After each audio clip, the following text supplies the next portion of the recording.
Abra a palavra de Deus, Evangelho segundo escreveu Marcos, capítulo 1.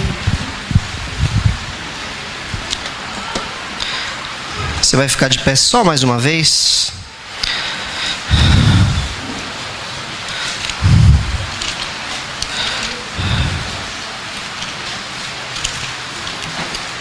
Marcos 1. Marcos é chamado Evangelho de Pedro.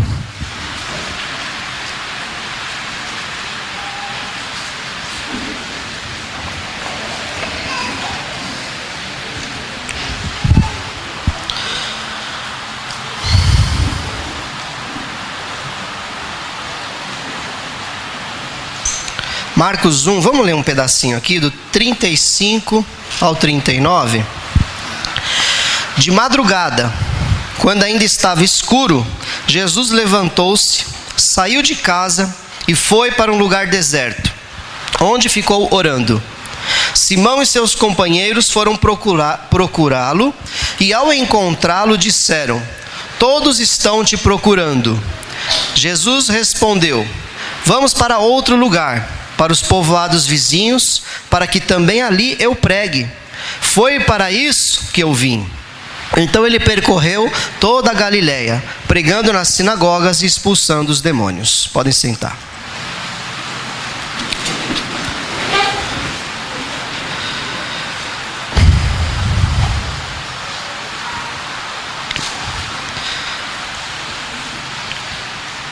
Jesus fala uma frase aqui: "Foi para isso que eu vim." Isso aqui me fez pensar quando eu falo de missão.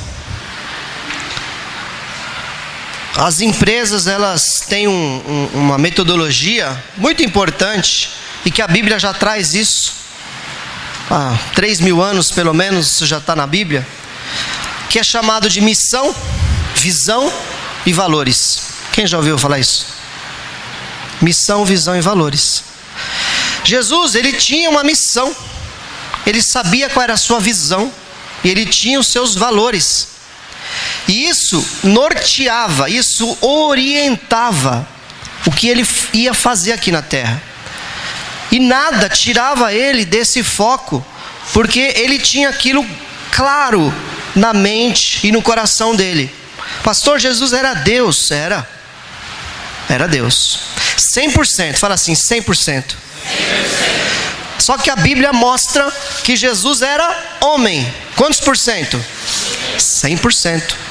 Ele precisava de métodos, de técnicas, de esforço que todo homem e toda mulher precisa. Ele não era sobrenatural nesse sentido de que não precisava. A maior dica que você tem aqui de que Jesus era 100% homem, e nenhum teólogo consegue explicar isso muito bem, no versículo 35 fala que Jesus estava orando. Puxa vida, Deus Filho orando a Deus Pai, pedindo fortalecimento, pedindo sabedoria, direção. Ele orava. Então, aqui a gente já tira totalmente esse preconceito de achar que ele era 100% Deus, e por isso tudo que ele fazia era com a sua capacitação divina. Não era. Jesus tinha dons do Espírito Santo, que também é Deus, Pai, Filho e Espírito Santo, a chamada Santíssima Trindade. 3 pessoas em um só Deus, mas 3 pessoas que têm as suas características individuais completamente perfeitos e em plena harmonia entre si. Você vê isso no batismo de Jesus. Jesus, Deus Filho, não são 3 deuses, fala assim, não são 3 deuses. Um Deus em 3 pessoas. A pessoa de Deus, Deus Filho, vai até João Batista e é batizado. Vem uma pomba e pousa sobre ele, como o símbolo do Espírito Santo. Agora, a terceira pessoa da Trindade, o Espírito Santo, vem sobre a segunda pessoa da Trindade, o Filho. Espírito Santo e o Filho. E agora do céu se ouve uma voz que todos ouviram: este é o meu Filho amado, no qual eu tenho muito prazer. Agora o Deus Pai fala. Então no batismo de Jesus você vê o Pai falando, o Espírito Santo testificando que ele era o ungido de Deus, o capacitado, e o Filho cumprindo ali toda a ordenança da lei, sendo batizado por João Batista, apesar de não ter pecado. Entendeu? Em poucas palavras, essa é a Trindade. Isso dá tantos embates, isso dá tanta discussão, e o nosso assunto não é sobre a Trindade. Nosso assunto é sobre missão, visão e valores da igreja na terra. Qual é a importância da igreja na terra? Para onde nós vamos, o que nós temos que fazer e o que nós temos que ser, são nossos valores. Jesus tinha isso bem claro. E por que é tão importante você ter a sua missão? Vamos falar primeiro da missão. Missão, ela identifica o seu propósito. A gente fala tanto de propósito aqui. Toda vez que você escuta uma mensagem que fala: descubra o seu propósito de vida, qual é o seu chamado, quais são os seus dons, como é que Deus quer te usar. Em resumo, o que nós queremos dizer é: qual é a sua missão? O que você veio fazer aqui? Você fala: não vim fazer nada, não pedi para nascer. Então tá bom. O que Deus colocou para você fazer aqui? O que Deus te capacitou? Qual é o seu chamado?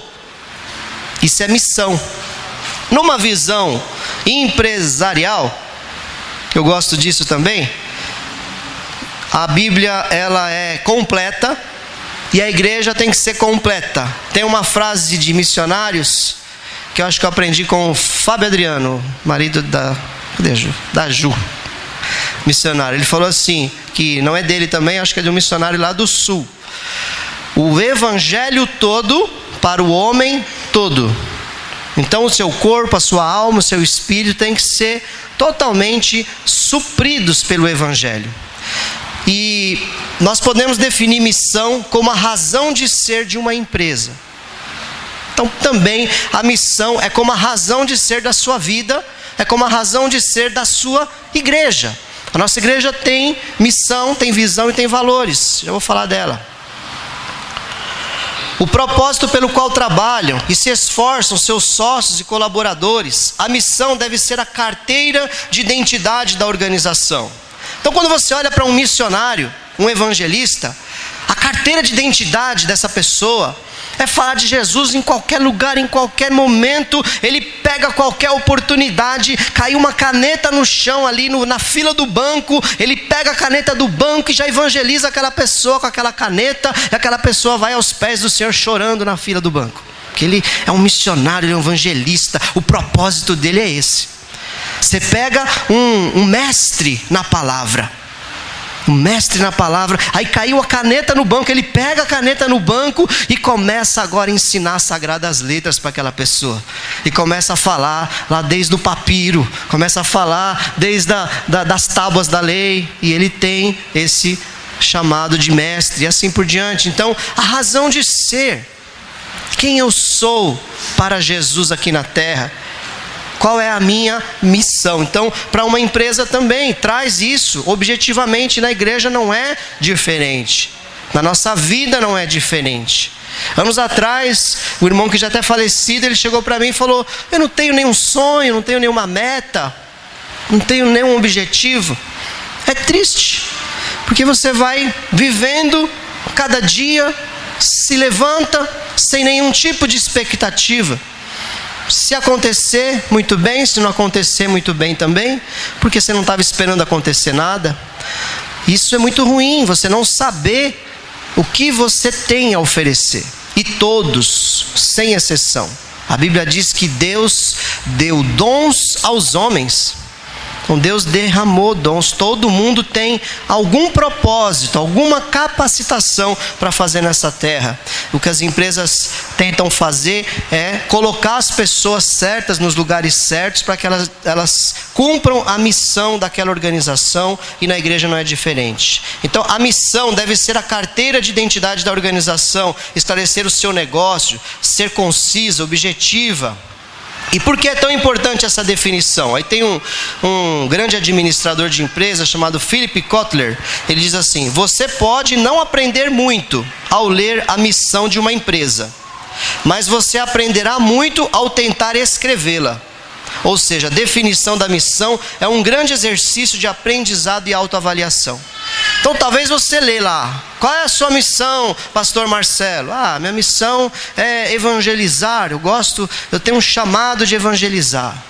Eu fluo melhor evangelizando. Tá, legal, muito bem.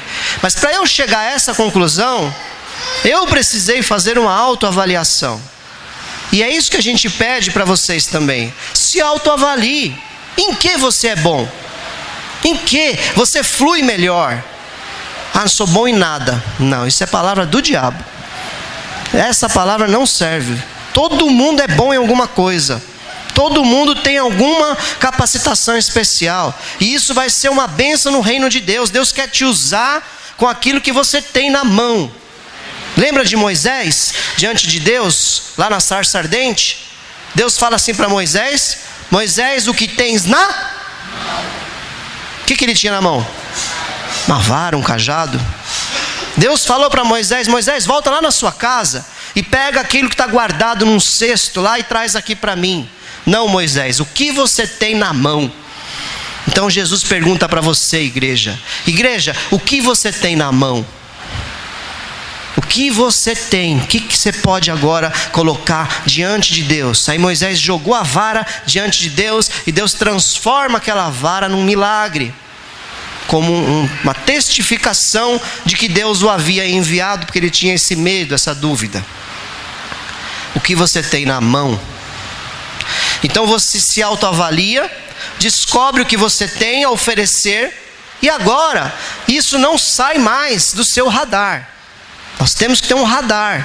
Se o radar está quebrado, precisa consertar o radar. O Espírito Santo é o seu radar. Ele vai te ajudar. Opa, isso aqui está saindo da minha missão. Olha aqui que eu li o texto aqui. Eles chegaram, Pedro e os discípulos foram procurar Jesus. Jesus estava reservado num lugar orando. E eles falam: Senhor, te achamos. A palavra procurando aqui no original literalmente é perseguindo. Eles perseguiram achar Jesus, porque Jesus estava escondido, estava num lugar separado, porque ele já começou seu ministério muito popular. Já curou um monte de gente. Aqui no capítulo 1 de Marcos, ele já curou um monte de gente, expulsou um monte de demônio e falava de uma forma com autoridade, e começou a ter muitos seguidores. Então, lá na Galileia, em Nazaré. Então ele estava bombando. O ministério de Jesus estava fluindo ali de tal forma que, se ele abrisse uma nova sinagoga, ele ia ser um grande mestre, ia ter milhares e milhares de seguidores ali naquele lugar onde ele nasceu, na terra dele, confortável, conhecido. Mas Jesus fala para Pedro: não, Pedro, não vou ficar aqui. Pedro falou: Senhor, todo mundo te procura, está popular o seu ministério. Acertamos. Agora eu tô viajando aqui. Larguei meu barco, eu e João largamos a pesca, aquele negócio promissor que nós tínhamos, para te seguir, Jesus. E deu certo. Olha quanta gente está seguindo. Não vai faltar nada.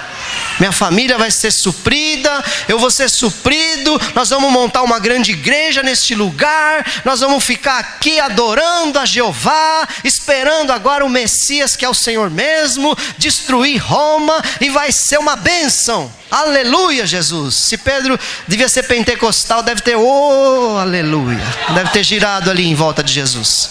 Jesus joga um balde de água fria. Pedrão, eu tenho uma missão. A minha missão está bem clara no meu coração, e ninguém tira o meu alvo.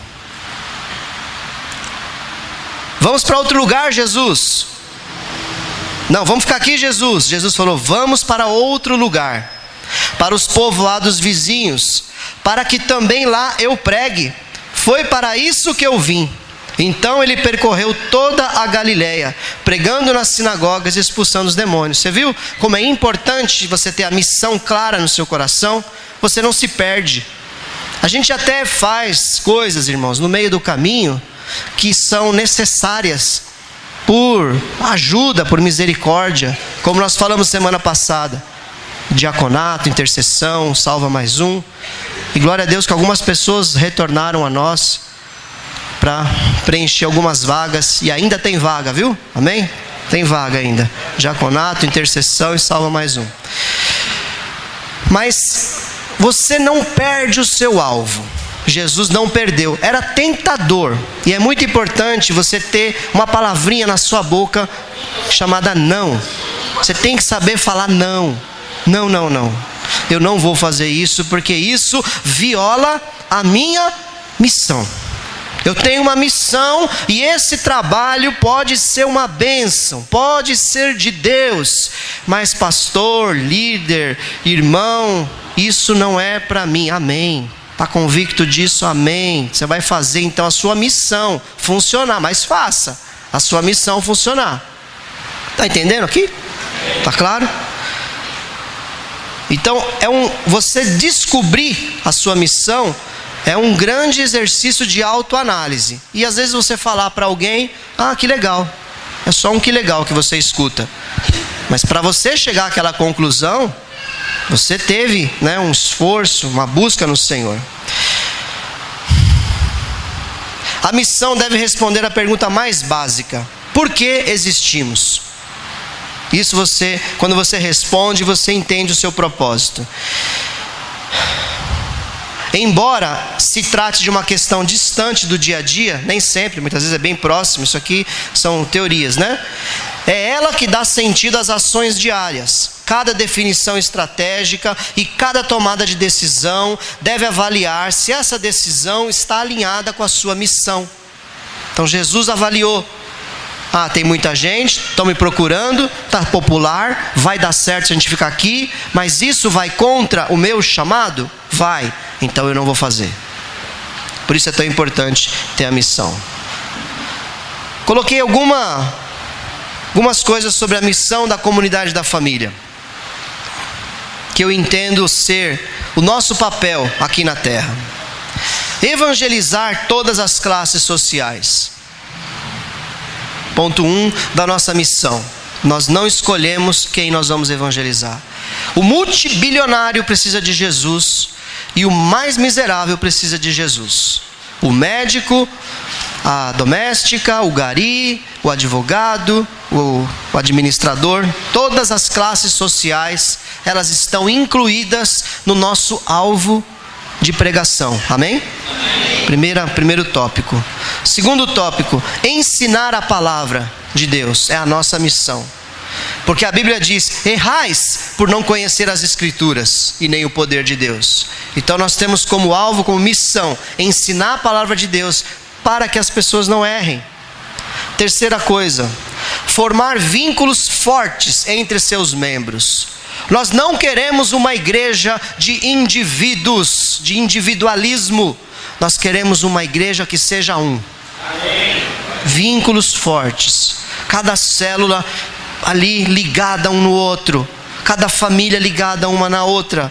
E toda a igreja ligada um no outro. Essa é a nossa missão. Então todas as nossas ações, elas levam para que isso aqui aconteça. Missão, projetos financeiros sustentáveis. Precisamos de projetos, o que eu quero dizer com isso? Sair das quatro paredes, projetos que levem o evangelho para fora daqui, para alcançar as pessoas fora daqui, e isso requer dinheiro. Então projetos financeiros que sejam sustentáveis, não ser nada fogo de palha, começou e parou, não, tem que ter continuidade. E por fim, expansão de congregações para onde o Senhor Jesus nos enviar. Essa é basicamente o que eu entendo como a missão da nossa igreja. Essas coisas. Expandir para onde o Senhor enviar. Falamos bastante de missão. Tá certo esse relógio? Ah, que benção. Glória a Deus. Hoje eu posso até o mimê, então.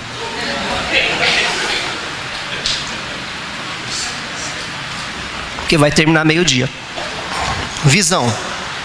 Por que é tão importante ter uma visão? A missão, ela norteia as suas ações, amém? Quando você vai fazer alguma coisa, peraí, isso está dentro da minha visão, da minha missão ou não? Tá dentro da minha missão, então eu vou fazer. Não, não tá, então eu vou dizer não. Visão. Visão, ela fala de futuro.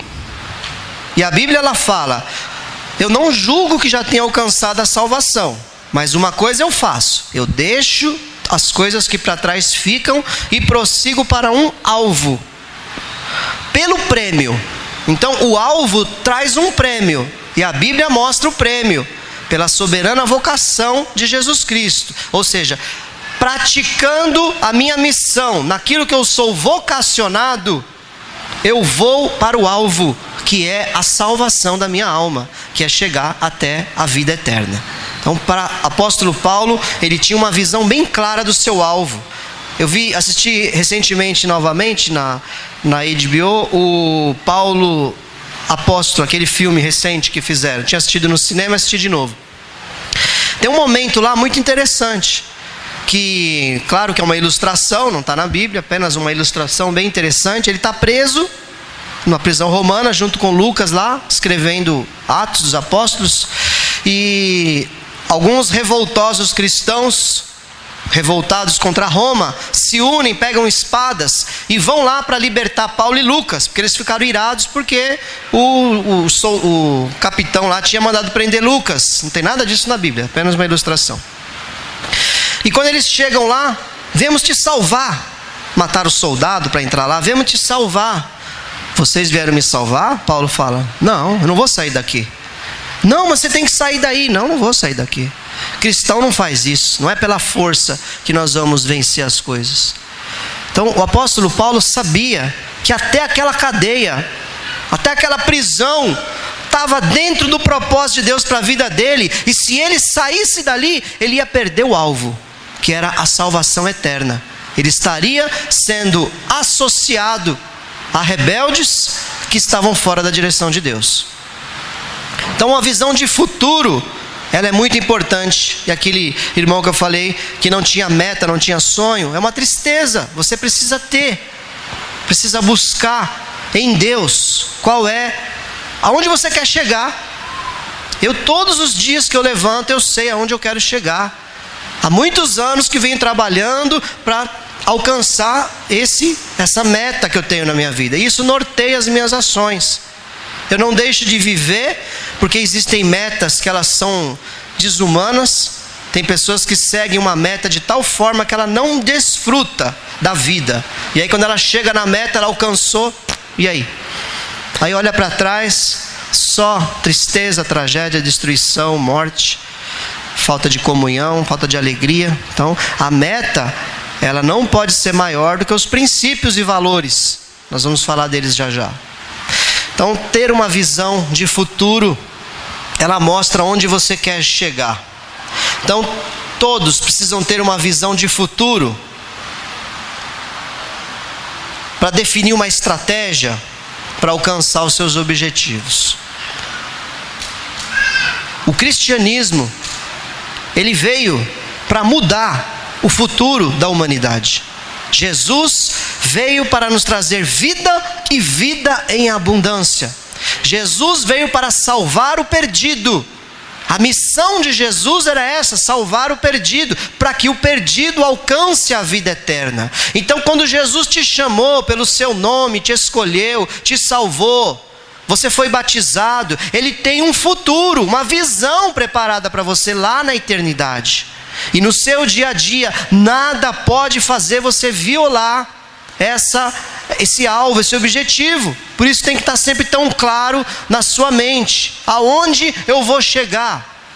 E aí quando você é tentado, como o Dário ministrou aqui tão interessante, que tem até a ver, no dia a dia, O pecado, ele vem para tirar o seu alvo. Porque a palavra chama o nosso inimigo de adversário. Ele se coloca na nossa frente para fazer você desviar do caminho, para fazer você parar. E o instrumento que ele usa, a missão do diabo na terra também existe. Qual que é? Isso, roubar, matar e destruir. É a missão dele. E ele faz isso através de pecado. Ele coloca pecado na sua frente para você abraçar, para você viver aquilo. Isso vai destruir a sua missão e vai destruir a sua visão de futuro.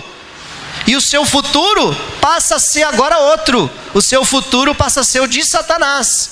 Lago de fogo, perdição eterna, morte eterna, separação eterna de Deus. Quando nós nos rendemos ao pecado. A ilustração da dieta que o Dário trouxe, muito interessante, porque a dieta, ela traz consigo o quê? Um alvo. Aonde eu quero chegar com essa dieta? E se você leva mais ou menos, né? Hoje é sábado, eu vou comer só uma pizza. Hoje é domingo, né? Tem um churrasquinho aqui, vou comer essa picanha gorda. Picanha ouro da Swift. Não, hoje, não, quarta-feira, estou precisando tanto de um docinho, vou comer só esse brigadeiro. Brigadeirinho de sobremesa. E assim a sua dieta vai sendo destruída e a sua missão é cancelada e o seu alvo não é conquistado, a sua visão não chega. Então, preste atenção, coloque alvos. A Bíblia fala sobre voto. Fez um voto, cumpra. Não faça voto de tolo, porque Deus não se agrada de voto de tolo. Faça voto que você vai cumprir e não se desvie como Jesus foi tentado a se desviar aqui do caminho. Ficar na zona de conforto. Mas é tão gostoso comer um brigadeiro? Realmente. Mas é tão gostoso comer ali um churrasquinho, uma pizza, tomar aquela Coca-Cola 1000, não Coca Zero não, aquela Coca 1000, né, cheio de açúcar. É tão gostoso. É gostoso, mas então você não vai alcançar o alvo. E o que acontece? Quem é que falou isso? Que a pastora Luciana comentou comigo ontem. Teófilo Hayashi, como é o nome da igreja dele? Monte Sião. Quando ele desviou, ele falou assim: crente quando desvia, não peca gostoso. Você está ali no pecado e você fala: não posso fazer isso. O que eu estou fazendo aqui? Está lá no pecado. Aí quando ele ia para a igreja, ele era jovem, desviado, ele ia para a igreja e todo mundo lá girando no manto, aquela alegria, aquele Espírito Santo, e ele, nada. Nossa, o que eu estou fazendo aqui também? Né? Todo em pecado. Então não vive o melhor, porque não tem disciplina, não tem dedicação. Servir ao Senhor, amados, é algo maravilhoso. O Espírito Santo, ele é maravilhoso, ele dá prazer, ele te enche de alegria, porque o fruto do Espírito começa com alegria, amor, paz. Isso traz bem-estar. O Espírito Santo nos traz bem-estar. Mas quando você não tem aquela dedicação, é como a dieta mal feita. Aí no dia seguinte você vai comer aquele frango que o Dário citou aqui. Aí você come aquele frango pensando no brigadeiro. Oh meu Deus, mas aquela picanha, aquele brigadeiro. Você não tem motivação correta, porque você está destruindo o seu alvo a ser alcançado. O Espírito Santo é para ser vivido, igreja. Amém. Se não está gostoso dentro da igreja, está faltando o Espírito Santo, está faltando palavra, está faltando unção, está faltando você ter uma missão e uma visão. Aonde eu quero chegar? Eu quero chegar lá, na glória, eu quero ver a glória do Senhor. Senhor, o que eu tenho é muito pouco, mostra-me, Senhor, a tua glória. Aí o Senhor fala: vem cá, meu servo, entra aqui atrás dessa pedra, olha pela fenda. Aí o Senhor passa a sua glória diante de ti, e você vê o Senhor passando. Aí você fala como Paulo: Senhor, não, eu quero mais, Senhor. Paulo, vem cá, e arrebata Paulo, e leva Paulo até um lugar chamado terceiro céu, e a Bíblia diz que o apóstolo viu coisas ali, que ele, mesmo sendo tão culto, falando cerca de 9 idiomas, ele não encontrou palavras para descrever aquilo que ele viu lá na glória. Isso é hoje. Esses homens estavam vivos quando viveram isso. Aqueles 120 que não desistiram, 500 homens viram Jesus ser arrebatado ao céu, mas 10 dias depois, 380 não tiveram uma visão, desistiram. 120 ficaram e foram até um lugar chamado cenáculo, ali na casa de Marcos e João Marcos, estavam orando, e diz a minha palavra, essa que eu carrego no meu coração, a palavra do Senhor, ela diz que veio do céu como um vento muito forte e impetuoso, e caiu sobre cada um deles o Espírito Santo em forma de línguas, e cada um falava outras línguas, em mistérios eles glorificavam o nome do Senhor, porque eles perseveravam, porque eles não desistiram. Oh, aleluia. Ah, Senhor, batiza a tua igreja, Senhor. Enche o teu povo do teu Espírito. Enche a tua casa de glória. Enche este lugar de unção. Oh, Senhor, salva aquele que perdeu a visão, aquele que se desviou no caminho, aquele que olha, Pai, para os prazeres dessa vida e os coloca como maiores do que a tua presença, Senhor. Oh, Pai, a tua palavra diz que na presença do Senhor há delícias perpetuamente. E é verdade, Senhor. Hoje eu vivi isso, ontem eu vivi isso, eu vivo, Senhor, para ti. Oh, Pai, o mundo não me atrai, eu não quero nada do mundo, o mundo não serve para mim, porque eu tenho um alvo.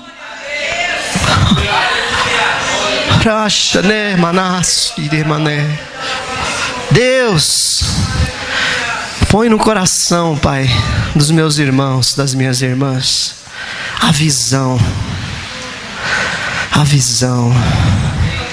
de Jesus no seu cavalo branco, assentado no seu trono de glória, e ao lado dele a sua igreja sentada no seu trono, nos seus tronos, julgando, sendo abençoada naquele lugar, Pai. Oh, aleluia. O que eu entendo a visão da comunidade da família? Esse é um entendimento pessoal. Que cada um de seus membros sejam reconhecidos por Jesus como servos, filhos e amigos dele. Primeira coisa, que Jesus nos reconheça, nós como igreja, como servos, amigos e filhos dele. Primeira visão. Segunda visão, que a igreja também, cada membro, seja reconhecido pelo inferno como ameaça real. Que o inferno olhe para nós e tenha medo e trema. Terceira, que a igreja, nós sejamos reconhecidos pelas pessoas como exemplo a ser seguido.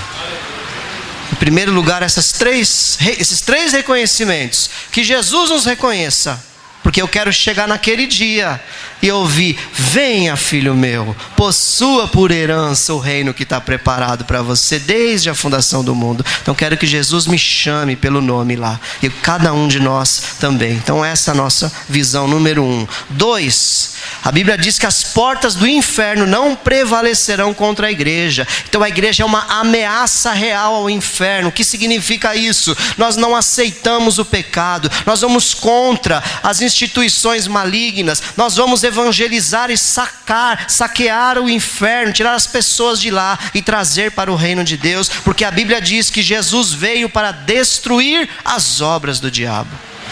Segunda. E terceiro, que as pessoas olhem para nós. É claro que isso vai acontecer. Se a primeira aqui acontecer, as outras duas vão acontecer. Olhem para nós e falem: eu quero ser assim. Eu quero ser assim. Eu quero uma família assim. Eu quero participar desse povo. Terceira coisa. Quarto, após uma vida dedicada ao Senhor, alcançar a vida eterna. E não desprezar a possibilidade de ter uma vida abundante, inclusive aqui na terra, mas essa não será uma meta a ser seguida. Então, por fim, a vida eterna, sem deixar de desfrutar tudo aquilo que Deus criou para ser bênção, mas essas coisas não são o nosso alvo. Amém? Como visão, coloco isso. Estou indo bem hoje, hein? Obrigado, Jesus. Valores. Falei de missão, falei de visão e, por fim, valores. Os valores são os princípios que regem as ações e comportamentos de todos os indivíduos que fazem parte de uma organização, de uma igreja, de uma empresa. Para entendermos melhor o que são os valores, precisamos distinguir valores e crenças. Uma crença é algo em que eu acredito como sendo certo, justo ou bom. Um valor, por sua vez, é uma crença segundo a qual eu ajo, ou seja, ela está muito mais ligada ao comportamento do que somente à crença. Trocando em miúdos, não adianta eu acreditar em alguma coisa. Eu acredito que ser honesto é correto. Mas não devolve o troco errado, mas sonega imposto. Mas se puder dar um jeitinho, dá. Então acredita que ser honesto é correto, mas não age segundo a crença. Então valor é uma crença que é transformada em ação. Então quando eu acredito que a igreja do Senhor é o instrumento que Deus colocou nessa terra para pregar o evangelho, e eu não me envolvo com a igreja, eu não estou praticando esse valor. Eu estou sendo um mentiroso, um hipócrita. E eu não consigo ver outro lugar mais apropriado do que a igreja para a porta do céu. Pelo menos é o que a gente vê acontecer. E Jesus falou: Pedro, estabeleço a minha igreja. Jesus estabeleceu a igreja. Então a igreja, ela tem que sair de uma crença apenas, que é um lugar legal, interessante, para algo que eu transforme num valor na minha vida. Não, eu valorizo a igreja e eu me envolvo, eu ajo, eu faço de tudo para essa instituição criada por Jesus funcionar e alcançar muitas pessoas. Vamos lá, vou pular aqui. Qual os valores que eu acredito? Estão na Bíblia. Amar a Deus acima de todas as coisas é o primeiro grande valor, ou seja, o mandamento. O maior mandamento é amar a Deus acima de todas as coisas. Se eu amo a Deus acima de todas as coisas, eu não vou ser um idólatra. Se eu amo a Deus acima de todas as coisas, eu vou obedecê-lo. Se eu amo a Deus acima de todas as coisas, eu vou buscá-lo, vou procurar estar com Ele. Não vou colocar nada na frente de Deus. Primeiro grande valor da igreja cristã. Não tem como fugir disso. E o segundo, semelhante a esse, e amar ao próximo como a mim mesmo. É o que Jesus ensinou. Senhor, quais são os grandes mandamentos da lei? Amar a Deus acima de todas as coisas, com toda a tua força, com todo o teu entendimento, com toda a tua alma, e ame ao teu próximo como a ti mesmo. Fazendo isso, você cumpre toda a lei, disse Jesus, e os profetas. Então ele falou assim: fazendo isso, você cumpre a Bíblia Sagrada inteira, porque está tudo resumido aqui, nesses dois mandamentos. Ainda como valor, só para ficar mais prático para nós, para não ficar muito vago, eu coloco na minha vida como valor o meu tempo sozinho com Deus, diário. Eu não negocio isso. Por mais que seja um dia corrido, um tempinho eu vou separar e vou falar com meu Pai. Diariamente. É um valor que eu não abro mão há muito tempo. E é por isso que eu estou de pé. Esse valor precisa estar gravado no seu coração, porque ele indica que você ama a Deus. Quando um pai, uma mãe tem filhos e nunca dá atenção àquele filho, ele trabalha demais, ele acorda cedo, chega tarde, nunca dá atenção àquele filho, mas ele enche o filho de presente, ele faz coisas para compensar, deixa o filho fazer o que quiser. Isso é amor? que será que o filho espera daquele pai, daquela mãe? Atenção. É o que Deus também quer de nós. Eu amo a Deus. Aham. Quantas vezes você vai até a presença dele? No domingo, na igreja? De vez em quando, quando dá? Então esse é um valor que não pode ser violado. E ainda para ficar claro, valor é caráter. Isso resume tanta coisa. O caráter cristão, ele é diferente do caráter do mundo. O caráter cristão é inegociável. Você não deixar o seu caráter ser corrompido, ainda que a sociedade mude, ainda que os valores da sociedade mudem, que é o que tanto tentam enfiar dentro da igreja, enfiar dentro do cristianismo. Família não é assim, gênero não é assim, política não é assim, sociedade não é assim, criação de filho não é assim. Ainda que tentem mudar tudo, o nosso caráter, os nossos valores precisam permanecer firmes até o fim. Isso é valor. E, por fim, um valor que é comunhão. Precisamos manter comunhão. Nunca fique isolado. Esteja sempre perto. Seja uma bênção na sua célula, seja uma bênção nos ministérios, seja uma bênção no culto, seja uma bênção nos eventos fora igreja. Aquele almocinho, aquele churrasquinho que você faz de carne moída de vez em quando e chama outra família. O carne moída é bom, irmão. Kafta. Você faz bem temperadinho para você ver. Kafta. Hã? Oi? Com farinha? Ah, aleluia. Se não tiver a kafta com farinha, como o Lucas falou, uma bolacha de água e sal com ovo frito, ó. O importante é estar junto. Isso é valor. Você norteia as suas ações também pelos seus valores. Esteja junto. Ovelha tem que cheirar ovelha. Tá uma ovelha junto com outra ovelha. Foi para isso que o Senhor nos chamou. Tá aqui na mensagem aqui, não vai dar tempo, que Jesus, ele mantinha a comunhão. Deixa eu ver se eu acho o versículo aqui nesse capítulo, rapidinho. 29, ó. Logo que saíram da sinagoga, foram com Tiago e João à casa de Simão e André. Aí Jesus saiu da igreja e foi para a casa de Simão e André. Né? Quantos vão sair hoje do culto aqui e vão comer junto? Aleluia. É bênção. Incentive isso, chame outras pessoas diferentes. Procure envolver as pessoas. Jesus é o nosso exemplo maior. Ele foi lá. E não vai só lá, hein? Não é só ir lá. Vai lá para ser uma bênção. Ora lá naquela casa. Reúne todo mundo e faz uma oração pentecostal lá. Aleluia. Jesus chega lá e fala assim, e acontece, ó, a sogra de Simão estava de cama, com febre, e falaram a respeito dela a Jesus. Então ele se aproximou dela, tomou-a pela mão e a ajudou a levantar-se.